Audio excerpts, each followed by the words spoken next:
Hey guys, how's it going? It's Alex of Coyote Star Astrology. Welcome back to my channel. This is my Venus retrograde in Gemini video for this transit that we have just begun as of April 10th. We've been in pre-shadow. You guys have watched my channel for a while. You know that I like to put up these survival guide videos so that you guys can make a little astro calendar and go into the transit feeling prepared. I know that a lot of people really dread retrogrades, and although they can be uncomfortable, there's a lot of false information out there. So my goal in these videos is to get you able to approach it with less apprehension and utilize it as an opportunity to really do some introspection and reevaluation and potentially reshuffling of how you are going about your reality and how you're approaching your relationships, and feeling more confident about decisions that we may be making later this year. So let's pull up the chart and we will go through these phases. So yes, we're in pre-shadow. Pre-shadow started on April 10th and it's going to go until May 12th when Venus actually turns retrograde. And pre-shadow, think of it as a bell curve. We're in the first part of the bell curve and we're kind of moving up slowly and feeling the energies accelerate and accumulate. So during the pre-shadow, although it may be subtle, we do start to see the themes slowly trickle in that will be representing themselves during the transit. So let's talk about Venus in Gemini and pinpoint what themes might be coming up. Well, Venus rules love and beauty. Obviously, she has heavy emphasis on our romantic relationships, our partnerships, our friendships, and long-standing relationships of all kinds. She rules finances, and she rules our values. So I think of Venus in the collective chart as kind of where the collective heart space is at. What is the collective valuing during this time? And when Venus is in Gemini, she values intellect. The way to Gemini's heart is through the mind. It's a very cerebral sign. It's inquisitive. It's questioning. It wants to explore. It's open. And it wants to be continually expanding its mental horizons. Gemini gets very restless and bored when it feels stagnant. It starts to seek greener pastures or outside stimulation when it feels like it's no longer growing. So it's interesting because Venus rules the heart and Gemini rules the mind, that this transit is really bringing up the mind-heart connection. So we may be exploring how we're doing in our mental headspace about our current situation. So it's one thing to feel something, but how are we thinking about it? Are we questioning a current situation? Are we feeling like we may need to explore alternatives? Are we feeling stagnant and like we may need to open up our mind to explore other avenues? And because Venus is in the underworld when she goes retrograde, we want to explore and really think about the shadow frequencies of Gemini, because these frequencies may make themselves known during this transit. So the first thing that pops into mind when we talk about the shadow of Gemini is this Jekyll and Hyde kind of dangerous relationship that this archetype can have with the truth. Gemini is the twins. It explores polarity. It explores differing points of view. So this can turn into kind of the dark salesman archetype, or someone who is truth-bending or saying one thing but doing another, or masking motivations with words that may or may not be true. There are a lot of beautiful things about Gemini, one of them being that they have this brilliant ability to be somewhat unbiased in their search for information, because they can see things from many different points of view and they're consistently questioning. But the issue with this is that because Gemini understands its world through its mental processes, we know that our mental space changes all the time. It kind of changes, you know, it's an air sign. It changes with the wind. It's like, oh, I think this is true, but then I get this information and suddenly this is true. And now I'm completely freaking confused. I don't know which one to do. So that can definitely come into this transit, this feeling of confusion, this feeling of not knowing the truth, or at its worst, there could be actual lies or deceit or mental manipulation happening. Definitely wanting to take this into account if we're absorbing anything from the media. And also, to complicate the transit even further, Venus will be making squares to Neptune throughout her retrograde course. And Neptune is the planet of smoke and mirrors, illusion, and fantasy. So this starts to really paint a picture of this being a journey through the underworld of the search for authenticity, for the search for truth, and for the search of integrity as far as sorting through the maze of our own mind and the ways that we can deceive ourselves or even be deceived, and scouting through the smoke and mirrors fog of Neptune of what is my truth?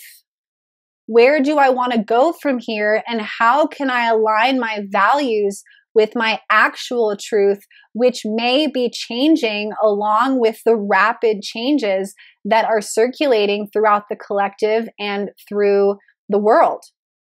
So we want to be really careful about not being too reactive during this transit. And many of you may know this, that retrogrades are a time for introspection and really gathering more information and slowing down before we pull any triggers or make big decisions. And I think that we really want to transfer that onto also what we're absorbing through the media, because I swear there's going to be a lot of weird stuff out there, and it's not going to be clear.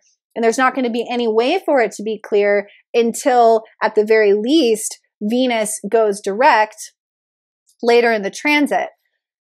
So it's just a time for gathering information, and it is a time for making space for us to really look at our minds. What's going on?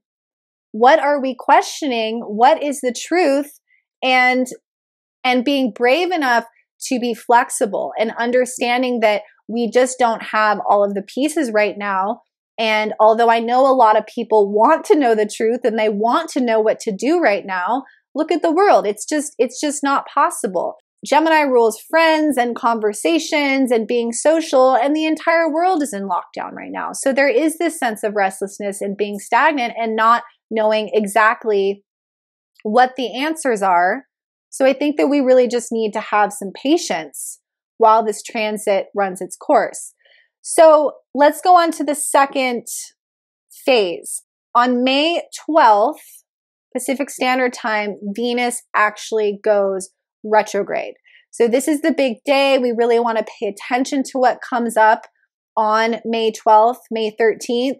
I tell my clients, definitely journal, notice what comes up, because whatever comes up is indicative of what this whole journey is about for you through the underworld and where you really need to do some investigation.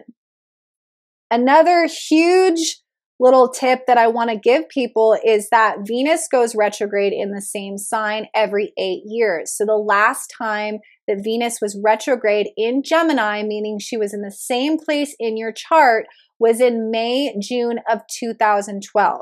So some of you may want to put this on pause, maybe go back in your Instagram or your Facebook or your journals if you can't remember what was going on back then, and look at what was coming up back then. Look at your relationships in particular. Look at your friendships. What was coming up? And although the players may have changed, the characters may look different, the thing about astrology and life in general is that it's a spiral, it's a cycle, it's a circle.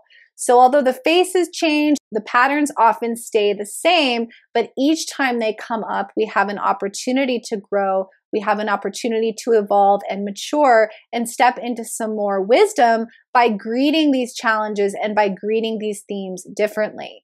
So do take a look at May, June 2012, see what was coming up. Sometimes you have to really do some digging, but it's often, dare I say, always there if we can really sink back into that time period and look at what was coming up then and what is coming up now, and have some reflections on how we can approach it differently and essentially better this time. So Next important day of the transit, this is a good one, guys. This is June 2nd, and this is when Venus and the Sun are conjunct. So you can see them there at 13 degrees. They're really cozy. They're standing together looking lovely. This is an important part of any retrograde cycle when the Sun transits the retrograde planet. So what's basically happening here, if we go to the 4th of June, you can see that the Sun crossed over Venus. So basically Venus and the Sun were going their separate ways in the sky. And then for a brief moment, they cross one another and then continue on their path.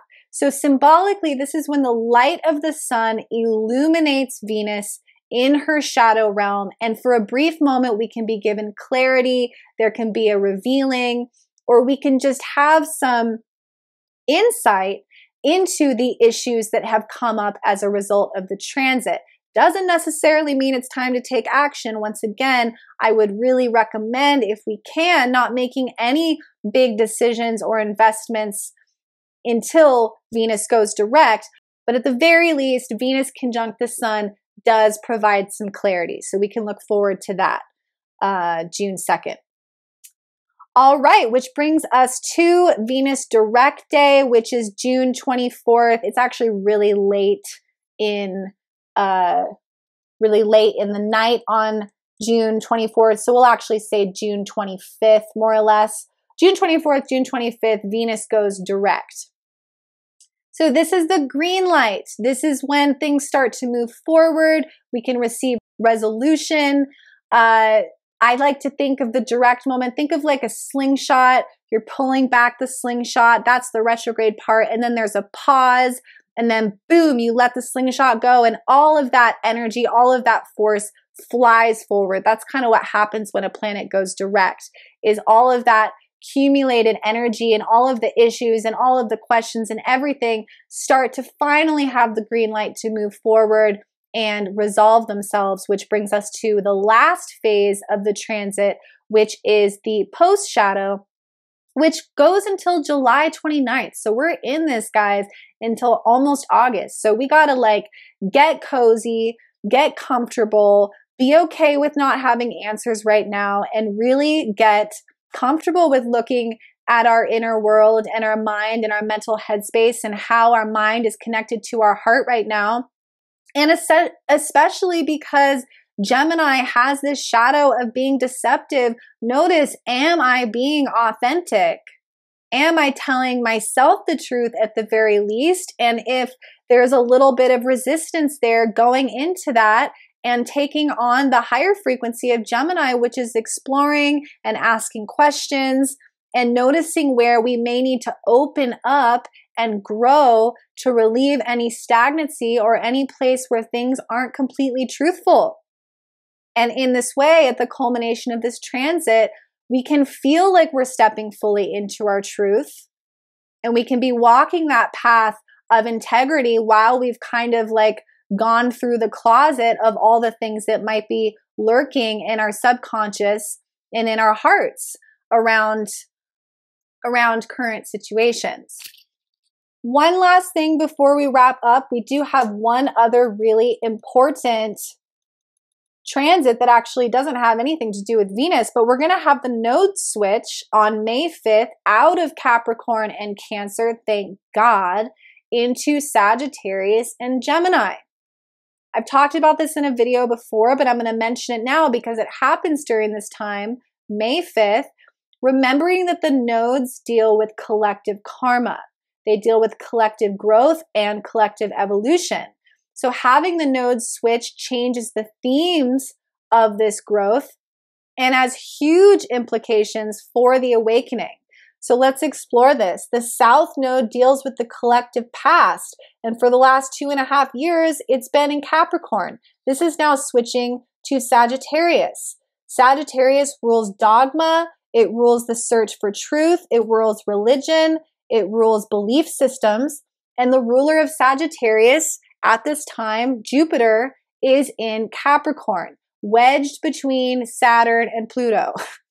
So this represents that the collective past has been rooted in the belief systems instilled by authority, Capricorn. So this is the patriarchy. This is the Catholic Church. These are the belief systems that our current governments are founded on.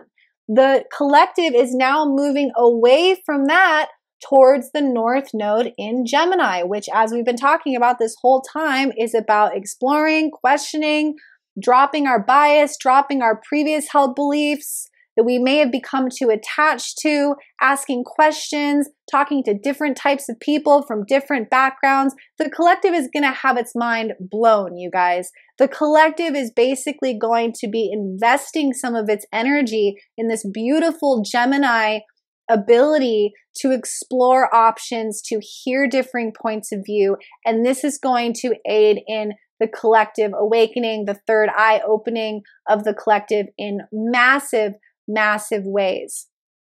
So if you've been feeling frustrated, as I have been, watching, individuals on the internet or whatever while we've been in lockdown, having difficulty hearing different points of view and absorbing new information, this nodal switch in May, and these nodes are going to be here for a couple of years, this is going to help with that a lot. So we've got to be patient. We've got to let certain people catch up, understanding that they are experiencing all of this at the level that they can currently handle, right?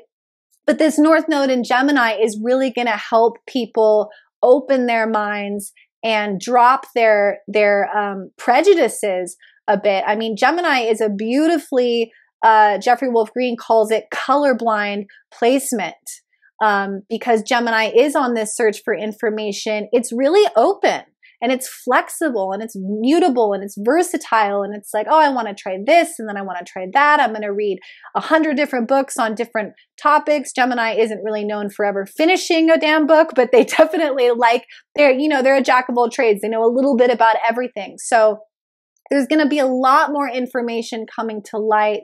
And I think we just really want to be careful during this transit about what we're believing and not base any major life decisions upon, information during this transit, because it just may not be true, Okay, you guys. Well, that about wraps it up. I hope that you guys are feeling a little bit more prepared for this transit. I hope that you guys got those dates down and you can put it in your planners or your calendar or whatever and go on this journey. And really, I look forward to retrogrades. I really do. Even though, things do get more complicated, I just really look forward to the direct day. It's like Christmas, because it's like, okay, by the time it goes direct, I'm going to have figured some stuff out that I wouldn't normally be aware of. So if you can utilize it that way, I highly recommend it. If you guys would like to reach out to me for a reading, you're more than welcome to do so. I will put my website right here. I also want to link you guys to my Instagram. I do a lot of astrology on my Instagram and my Instagram stories, and I do bi-monthly posts on new moons and full moons there as well. So I'll put that up on the screen. And if you have enjoyed this video, please do give it a like and a share. I really appreciate it. All right, guys, have a great week, and I will see you very soon for the next video.